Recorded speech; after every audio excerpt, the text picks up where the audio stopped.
didn't he die addicted to heroin? Well, yes.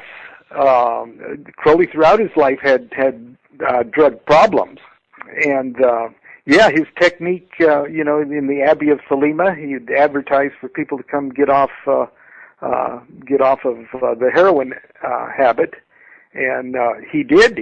People would come to Cefalù, and he'd get them off of the heroin habit by getting them on the cocaine habit. Oh dear. But you got to remember, first of all, these things were legal and experimental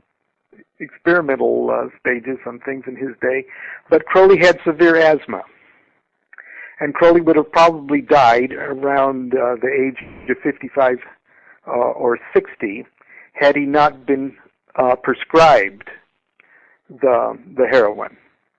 And so he didn't take it recreational. He took it when his lungs seized up. And I spoke with Grady McMurtry, who was with Crowley at the place where he actually died eventually in Hastings, and they were playing chess together. And all of a sudden, Crowley stopped breathing. His lungs seized up, and he had literally only enough time to get to his syringe and such, which was on the mantelpiece, and give himself an injection before he suffocated to death.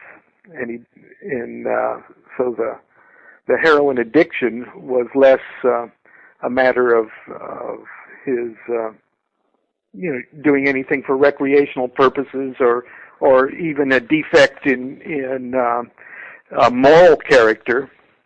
His moral character was the way it was his whole life. I'm sorry, he didn't need heroin to make him any different.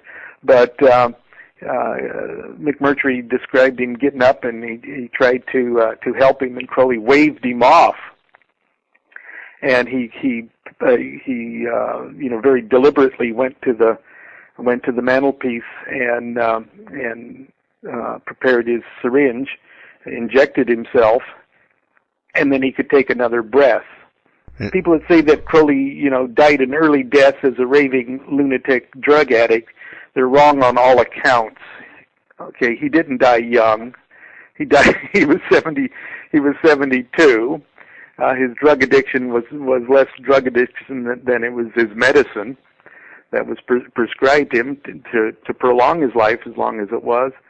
He was not a raving lunatic. As a matter of fact, he prepared in his last days his Book of Thoth and Magic Without Tears, two of his most brilliant and concise working.